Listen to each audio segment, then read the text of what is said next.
کبھی اللہ تعالی شانہ قربانیوں کا نتیجہ آدھ گھنٹے کے بعد نکالتے ہیں، کبھی 10 سال کے بعد، مگر نکالتے ضرور ہیں، اس لیے کہ اللہ کا وعدہ ہے قرآن میں وَلَا تَهِنُوا وَلَا تَحْزَنُوا، ہمت مت ہارو، جو بھی حالات تم پر آ جائے ہمت مت ہارو، وَلَا تَحْزَنُوا، غم مت کرو، اس لیے کہ ہمارا وعدہ ہے کہ وَأَنْتُمُ الْعَالَوْنَ، بلند تو تم ہی رہو گے، وَأَنْتُمْ، تم ہی بلند رہو گے، إِن كُنتُمْ تَعْلَمُونَ، إِن كُنتُمْ مُؤْمِنِينَ، بس مومن رہو، مومن رہو، دل میں اعتقاد صحیح اور عمل تمہارے صحیح، دل شکستہ نہ ہو اور غم نہ کرو، دل تمہارا ٹوٹے نہیں، دل شکستہ نہ ہو اور غم نہ کرو، تم ہی غالب رہو گے اگر مومن ہو۔ الاسلام یعلو، آپ صلی اللہ علیہ وسلم کا وعدہ ہے کہ اسلام بلند رہے گا۔ هو الذی ارسل رسولہ بالہدی ودین الحق لیظہرہ علی الدین کلہ، وعدہ ہے قرآن کا۔ اس لیے ایسے حالات میں شکوک شبہات میں مبتلا نہیں ہونا چاہیے، اللہ کی حکمت پہ یقین رکھنا چاہیے، اللہ کی حکمت پہ، اللہ کی حکمت بھروسہ رکھنا چاہیے، اور جہاں کہیں جو کوئی پریشان حال ہے، جس درجے کی پریشانی میں ہو، جس درجے کی پریشانی میں ہو، ان کا تعاون کرنے کے لیے جس طرح انہیں خود بھی اللہ کی مرضیات پہ چلنا ضروری ہے، پوری امت کے لیے اللہ کی مرضیات پہ چلنا ضروری ہے۔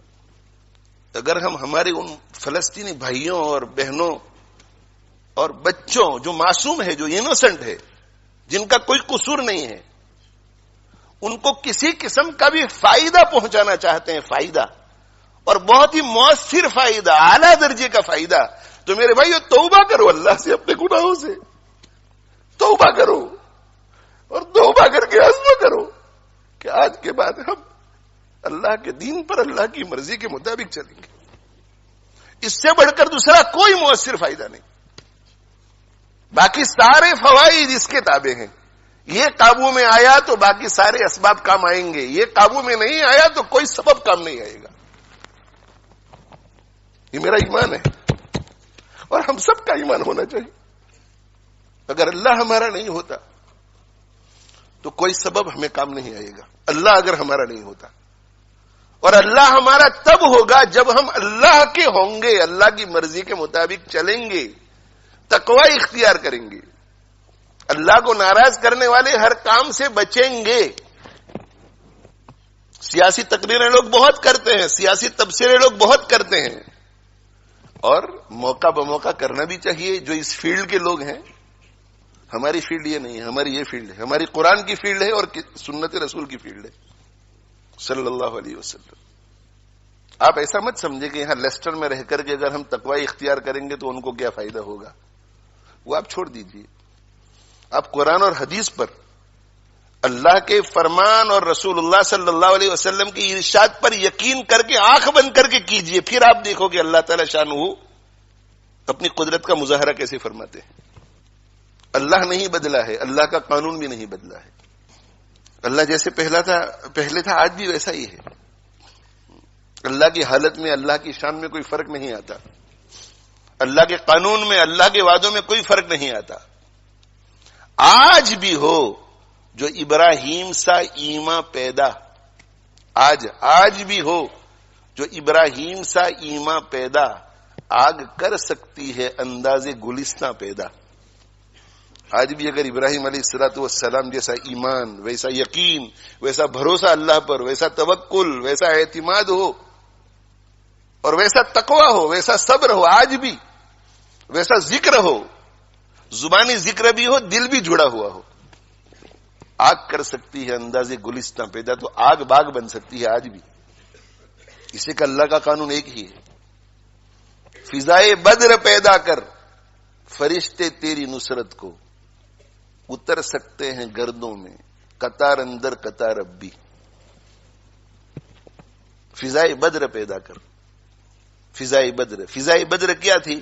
فضائے بدر ایمان والی تھی، ایمان والی۔ فضائے بدر یقین والی تھی، فضائے بدر اخلاق حمیدہ والی تھی، فضائے بدر شکر والی تھی، صبر والی تھی، فضائے بدر تواضع والی تھی، تواضع والی، کتنی تواضع، اس قدر تواضع کہ اللہ تعالی شانہ نے فرما دیا تھا کہ ان کا پیچھا کرو تو بھی تمہاری جیت اور ان سے لڑو تو بھی تمہاری جیت.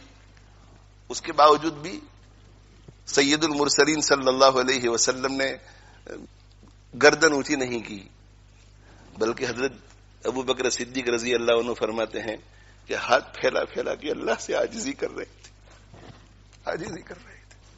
فضائے بدر رجوع اللہ، رجوع اللہ. حضرت جی مولانا الیاس صاحب رحمۃ اللہ علیہ ارشاد فرمایا کرتے تھے کہ بندے کو رجوع اللہ اس طرح کرنا چاہیے جیسے ایک لولا، لنگڑا، اندھا، بہرا، گونگا کرے. ایک لولا، لنگڑا، بہرا، اندھا، گونگا، اس کو جب کوئی ضرورت پیش آ جائے تو وہ کتنا رجوع کرے گا اللہ کی طرف، کتنی عاجزی کرے گا. اس لیے کہ وہ جانتا ہے کہ میں چل نہیں سکتا، میں پکڑ نہیں سکتا، میں کسی کی بات سن نہیں سکتا، میں دیکھ نہیں سکتا، میں کسی کو پکار نہیں سکتا، اور مجھے بھوک لگی ہے، مجھے پیاس لگی ہے، اب میں کیا کروں.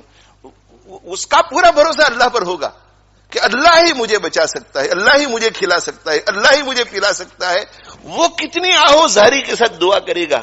تو حضرت جی مولانا الیاس صاحب رحمۃ اللہ علیہ فرماتے تھے کہ دعا کرو اللہ سے تو اس اپاہج، اس لولے، اس لنگڑے، اس اندھے، اس بہرے، اس گونگے کی طرح دعا کرو جس کے پاس سوائے اللہ کے دوسرا کوئی سبب نظر نہیں آتا.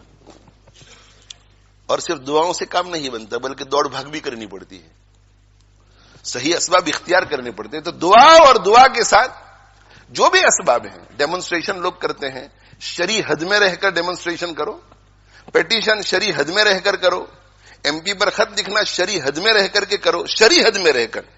تقوی کا دامن ہاتھ سے نہ چھوٹنے پائے. اس لیے کہ اگر تقوی کا دامن چھوٹ گیا تو ہماری کوئی بھی محنت جو ہے وہ کام نہیں آئے گی.